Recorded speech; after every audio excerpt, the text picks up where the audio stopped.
My name is Tyler Heggenes, and I'm working under Dr. Kenney, and I'm doing spectroscopy and symmetry analysis of dichloro, mesitylene, ruthenium-2 as a practical catalyst.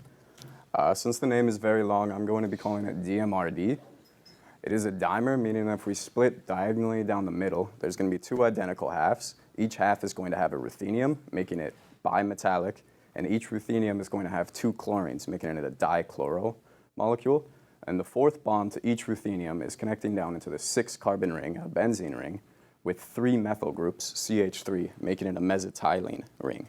The structure is very important to the function inside of chemistry, so I want to take a deeper look. First, ruthenium is the main metal inside of this compound and is the 6th rarest metal inside of the Earth's crust. However, it is studied extensively throughout many different scientific fields. It is because it's a very active catalyst. It has ions ranging from -2 all the way to +8. It has 7 stable isotopes. It reacts very differently when it comes into contact with light, and it's the only element inside of group 8 to have 7 electrons inside of that D shell. It has a lot of interesting qualities. For a lot of the different uses, you can see that it's going to be used in artificial photosynthesis because the sensitivity to light will be able to help it take and theoretically pull the carbon dioxide out of the atmosphere. It is also important with carbon monoxide inside of the Fischer-Tropsch reactions, which combines water and carbon dioxide into liquid hydrocarbons. And it has various different uses inside of pharmaceutical work. However, ruthenium is going to have a lot of side effects with patients, so it's not always used. To look more at the end caps, these mesitylene rings, it is a 6-carbon ring, also known as 1,3,5-trimethylbenzene.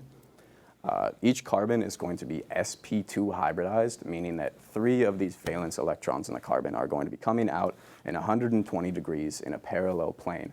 These lobes are going to tell you where the electron probably is at any time, and each of them are going to connect to the other carbons, forming sigma bonds connecting longitudinally. And the third one is going to come out into either the hydrogen or the carbon inside of the methyl groups. The 4th valence electron inside of each carbon is going to be a p orbital coming perpendicular to these orbitals and is going to make a pi bond above and below. When you see a diagram of benzene, it is going to be drawn with alternating double bonds throughout the rings. However, it is a lot better to think of it as a delocalized electron cloud freely around the ring.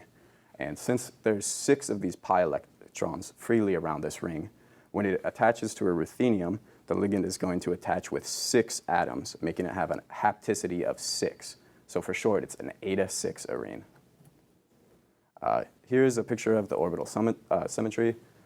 Ruthenium-2 inside of DMRD is going to have 6 electrons in the D valence shell on the left.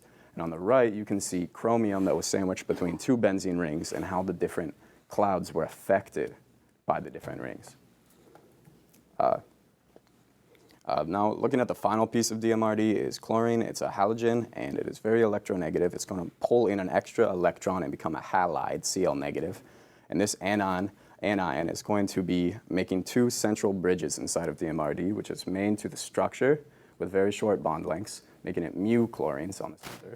And on the outside is 2 tau chlorines, which seem like they're going out into nothing, but this is actually going to be the active site for all the catalytic interactions. Looking at the catalytic potential, I shortened the search for all the catalysts to just bimetallic ruthenium eta-6 arene organometallic complexes, and especially looking at C2H symmetry, meaning that the only time to get it to be exactly symmetrical is if you take a 180-degree rotation on only one axis. I was also looking to see if I could find any evidence for DMRD being a homogeneous catalyst, meaning that it'll be a catalyst at the same state, liquid, solid, or gas, as all the products and reactants. Most organic compounds are. The 4 I reduced it to was cancer treatment, in which DMRD would make its way through the membranes and bind to the mitochondrial RNA and stop the spread throughout the body. The hydrogenation of alkenes being carbon and hydrogen chains that have at least 1 double bond, hydrogenation being adding of 2 hydrogens. In the Cross reaction, which is going to take an allylic alcohol and turn it into an allylic alene, or allylic alcohol, sorry. And the hydrogen borrowing methodology, which is going to be adding an alkyl group or adding an amine group to an alcohol. through the process shown on the right, where a hydrogen is quickly borrowed on that chlorine site, with the only byproduct being water. To narrow it down, the first to go was cancer treatment. While it would be nice for DMRD to work, it was more effective with more of the carbon rings. DMRD only has 2. A lot of the most useful ones had around 20. Looking at the hydrogenation, the problem comes with alkene metathesis, which is going to make more of these products, and DMRD could possibly end up synthesizing the wrong products, or the wrong reactants, making just a very diverse mixture that would not work very efficiently. The Cross reaction, it is shown to be directly catalyzed very well by DMRD. However, now it is utilized as one of the stepping stones in synthesizing an even better catalyst. This leaves just the hydrogen borrowing methodology, which looks to be very great for DMRD with very close structures working well, and it has 2 of these binding tau chlorine sites. For the materials, I used a Hewlett-Packard diode array spectrophotometer. I used specifically this one because it's only a short burst of light, and I don't want to damage the ruthenium with too much light over time. And to think of spectroscopy simply, we're just taking a molecule and shining light through it at various wavelengths and measuring which wavelengths are absorbed by the molecule. Each wavelength directly corresponds to an energy level, and this energy level is taking an electron from one state to the next. These are going to be exact energy levels, and they are characteristic of each molecule or element, so it can give you almost a fingerprint to find it, even though they're too small to see. When specifically looking at mesitylene, the literature states it at around 200 and 400 nanometers for the absorbance bands, which is within the deuterium background continuum correction of the diode array spectrophotometer. Since it's also sensitive to air, I had to do it all under argon gas, pumping it in through into a bag and then purging out the atmospheric air and repeating the process multiple times. I used both dichloromethane and 1-propanol as the solvents, with solutes being both DMRD and the end caps mesitylene, with the lights having to be turned off through all these procedures.